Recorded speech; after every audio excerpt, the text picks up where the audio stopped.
Yan ay ebidensya sa labas kung meron kayong pagsisikap. Pero marami rin, may maganda ang nakikita sa labas, pero maaaring Nicolaita tayo loob. Diba? Yung susunod na question, dapat bang, sino bang dapat mag-ordain sa tao para magkaroon ng karapatang tuturo at maging pastor? Meron tayong pagtuturo, meron tayong discipleship, tinuro ng Bible, ordination na rin yan. Ngayon, kasi merong atas na pwede mong gawin. Sabi ko sa bata, inordingan ko. Taga-kulita ka na ako. Ordination. Kaya ang ordination, hindi kailangan parang formalidad ng isang ng denomination. Number 2, ang pagdi-disciple, ordination yan. Then, ang ultimate ordainer mo ay ang Holy Ghost. Kasi hindi ka lalapit kung wala sa Holy Ghost. Hindi ka rin magpapaturo, magpapasako, magpapatay kung wala ng Holy Ghost. Ultimately, ang nag-ordain sa'yo, Holy Ghost. Okay, ano ang tamang sita at saway sa anak ng isang godero sa panganay at pagulang? Ano yung tamang sita sa anak? Ano ang tamang sita at saway sa anak sa godero? Sa godero, yung parang nasumasagot sa magulang. Palasagot. By the way, matagal ko na sinasabi yan eh. Pag wala, meron tayong, biblical to, meron tayong pagsasanay sa pamilya. Yung patriarchal training. Yung hukumikit. Tali natin mamayang hapon. Pero ngayon, pwede kayo magtanong, mag-interview lang, sharing. Tungkol sa bagay yan. Hindi natin madidetalye kasi puro procedure yan, pero may Bible backup din. Matagal ko na sinasabi, lahat kayo mag-schedule ng session kasi automatic na, kaya tayo may church, may pagtuturo na ganyan. Kung ayaw nyo mag-under yung ganyan pagtuturo, sariling discard eh, mali ang magiging pagpapalaki nyo sa anak nyo.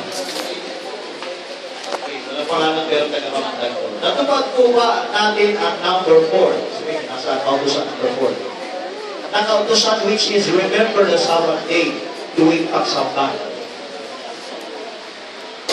Ano yung tanong? Natupad ba natin yung number 4? Yung kautusan which is remember the Sabbath day, doing pagsamba. Hindi mo naintindihan. Hindi pagpunta lang sa samba ang pagpupat sa Sabbath.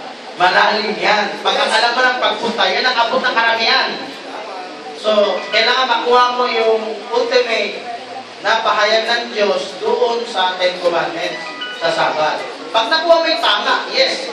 Eh, hindi mo pa nakuha, alam mo lang pagsabay. Hindi mo minamasama yung pagsabay. Bahagin pa lang yun eh. Pagtitipon ang alam mo eh. Alam mo, pagsabang pagtitipon. Sometimes pagsama, pwede general. Pagtitipon ang sinatuloy ko. Alam niya lang sa manang siguro, pagtitipon. Hindi lang pagtitipon. Palawak yan. Sister Maridel, lahat po ba ng 10 utos ng Diyos ay nasusunod? Ang isang mature parent, mature na siya, masusunod niya yung 10 kautusan.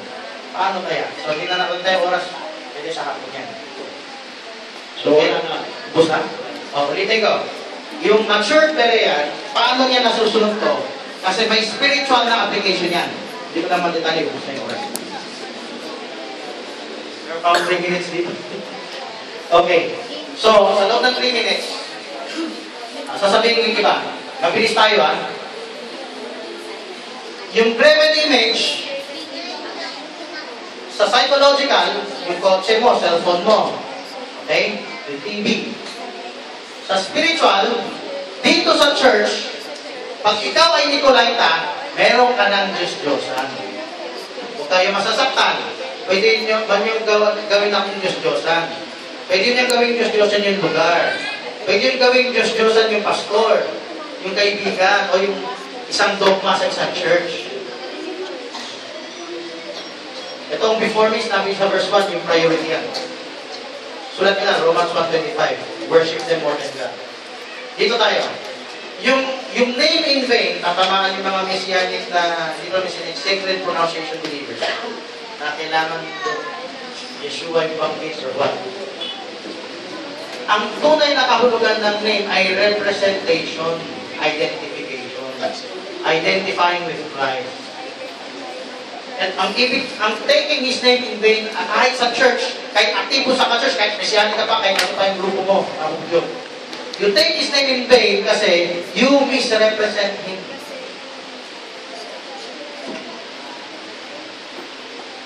Okay, wala na kasi. Yung Sabat, alam niya na, Hebrews 4. Sulat nyo lang.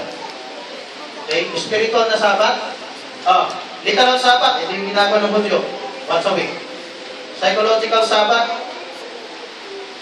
edi yung pinapaliwanag na Sabbatista, magkaroon kayo ng pagsamba. Ang spiritual Sabbath, in Hebrews 4, the day you hear His voice, harden not your heart. Pag sinabing harden not, berean ka na, hindi ka na Nicolaita. Ang Nicolaita, mati ka sa puso. Honor thy father and mother. Literal, yung may mga galang din sa liputan ng tao hindi kisas. Psychological, may mga taong nagpapakita din ng galang sa magulang.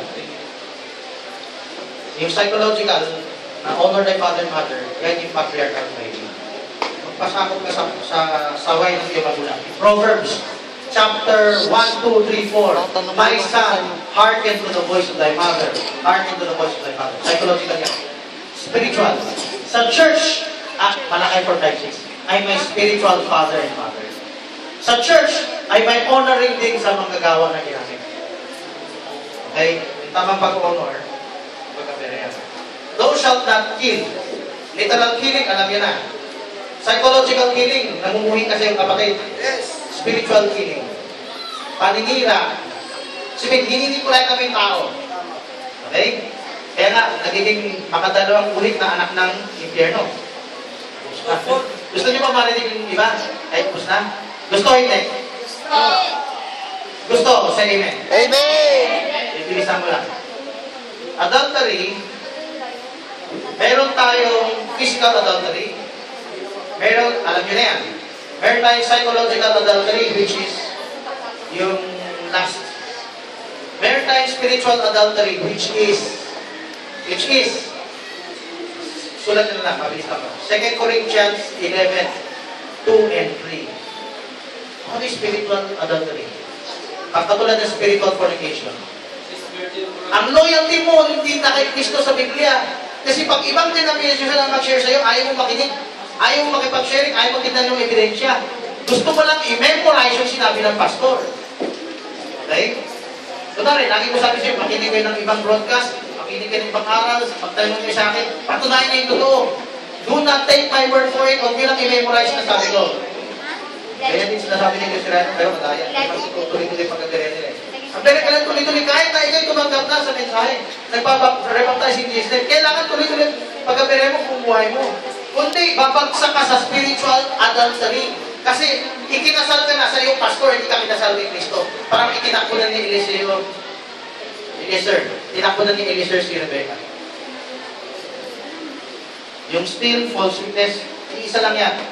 Katulad ng sinasabi ko. Yung covet, yung false witness, natutupad kaya nga, pwede mo i-summarize yan eh. Nicolaita at saka Berean na repentance. Yung Nicolaita repentance, katulad ni Judas, mababasa din, nag-repent siya. Pero hindi siya ligtas. Anong klaseng repentance? Yung katuparan ng Acts 2:38. Palakpakan natin ang Panginoon. Pag-usapan natin ang pagkabong yan. Sino sa atin may pangangailangan sa mayo?